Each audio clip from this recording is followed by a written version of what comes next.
অসীম দয়ালু এবং পরম করুণাময় মহান আল্লাহ তাআলার নামে শুরু করছি। মানুষ এমন একটি সময় অতিবাহিত করছে যখন জীবনের সকল কিছুতেই কখনো না কখনো চরম এক অনিশ্চয়তা এবং ভয়াবহ বাস্তবতার সামনে তাকে পড়তে হয়, যেখানে তার জীবনের অধিকাংশ ক্ষেত্রেই শুধু হতাশার চিহ্ন। রোগ, শোক, দুঃখ, কষ্ট, প্রতারণা, জুলুম, অন্যায়, অবিচার সব কিছুরই স্পর্শ লেগে আছে সমাজের কোনো না কোনো মানুষের জীবনব্যাপী। প্রতিনিয়ত কেউ না কেউ হতাশায় নিমজ্জিত হচ্ছে জীবনযাপনের বিষয়ে। এমনকি সমগ্র বিশ্ব জুড়ে ভয়াবহ এক আতঙ্কের মধ্য দিয়ে পার করছে অসংখ্য মানুষ। মানুষ তার ঘরের বাইরে একটি পা ফেলতে গেলেও অনিশ্চয়তা এবং ভয় নিয়েই অগ্রসর হয় কখনো না কখনো। আমরা জানি হতাশা ভয়াবহ এক মানসিক ব্যাধি এবং যাতে আক্রান্ত হয় মানুষ তার জীবনের কোনো না কোনো সময়ে, এবং সেই হতাশার শিকার হয়ে দুঃখ, কষ্ট, অভাব, অনাটন, প্রতারণা কিংবা জুলুমের কারণে তার অন্তর সংকুচিত হয়ে যায়।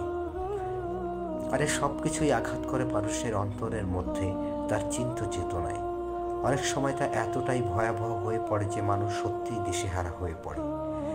কিন্তু সত্যি কি আমাদের যে হতাশা তা আমাদেরকে মুক্তি দিতে পারে জীবন চলার পথে? এর থেকে মুক্তির প্রকৃত পথই বা কিসে? পৃথিবীতে সব সময় সুখ কিংবা আনন্দ কিংবা সফলতার মধ্য দিয়ে পথ চলবেন এমনটি ভাবা সত্যি নির্বুদ্ধিতার শামিল।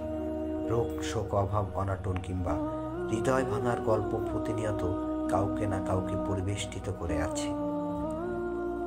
কিন্তু আল্লাহ তাআলা মানুষকে এমনভাবে সৃষ্টি করেছেন মানুষ যেন যে কোনো পরিস্থিতিতে ধৈর্য ধারণ করে তার সামনের সেই হতাশাকে জয় করতে পারে। মানুষকে সকল সৃষ্টির সেরা জীব হিসাবেই আল্লাহ তাআলা পৃথিবীতে পাঠিয়েছেন এবং সেই মানুষের জন্য পাঠিয়েছেন মহামানবদের এবং নাজিল করেছেন আল্লাহ তাআলার ঐশী বাণী। আর সেই বাণীগুলোই যখন মানুষের অন্তরকে প্রয়োজনীয় পরিস্থিতিতে সকল প্রেরণা প্রদান করতে পারে। পবিত্র আল কোরআনের কয়েকটি ছোরায় বিস্তারিতভাবে অতীতের বিভিন্ন নবীদের জীবন কাহিনী সুন্দরভাবে আল্লাহ তাআলা বর্ণনা করেছেন এবং তার মধ্যে রেখেছেন মানুষের জন্য শিক্ষা, উপদেশ এবং প্রেরণা। হযরত আইয়ুব নবীর কথা আল্লাহ তাআলা পবিত্র আল কোরআনে সবিস্তরে বর্ণনা করেছেন, যেখানে আইয়ুব আলাইহিস সালাম অনেক ধনী, সম্পদশালী, সুখী, সুন্দর এবং সমৃদ্ধ পরিবার নিয়ে সুখী জীবনযাপন করছিলেন। এরপর মহান রাব্বুল আলামিন এর পরীক্ষা আসে তার জীবনের উপর। তার সব কিছু হারিয়ে ফেলেন। এরপর দীর্ঘকাল রোগ, দুঃখ, সুখে, কষ্টে তিনি জীবন অতিবাহিত করতে থাকেন।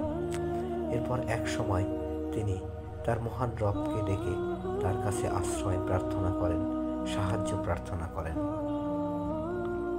যে বিষয়ে সূরা আম্বিয়া এর ৮৩ এবং ৮৪ নং আয়াতে আল্লাহ তাআলা পরিষ্কারভাবে জানিয়েছেন মানুষের জন্য। আল্লাহ তাআলা বলেছেন, আর স্মরণ করো আইয়ুবের কথা, যখন সে তার রবকে আহ্বান করে বলেছিল, আমি দুঃখ কষ্টে পতিত হয়েছি আর আপনি তো সর্বশ্রেষ্ঠ দয়ালু। তখন আমি তার ডাকে সাড়া দিলাম আর তার যত দুঃখ কষ্ট ছিল তা দূর করে দিলাম, আর তার পরিবার পরিজন তাকে ফিরিয়ে দিলাম, আর তাদের সাথে তাদের মতো আরও দিলাম আমার পক্ষ থেকে রহমত এবং ইবাদতকারীদের জন্য উপদেশ স্বরূপ। ইবাদতকারীদের জন্য উপদেশ স্বরূপ কথাটির মাধ্যমে আল্লাহ তাআলা কিয়ামত পর্যন্ত যত মানুষ এই পৃথিবীতে আসবে তাদের জন্য এক প্রেরণার বাণী জানিয়ে দিয়েছেন।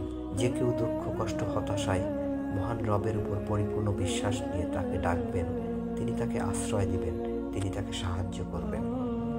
সব কিছু হারানোর পরও মানুষ যখন রবের আশ্রয় নেয়, রব তাকে সব আবার দ্বিগুণ করেও ফিরে দিতে সক্ষম।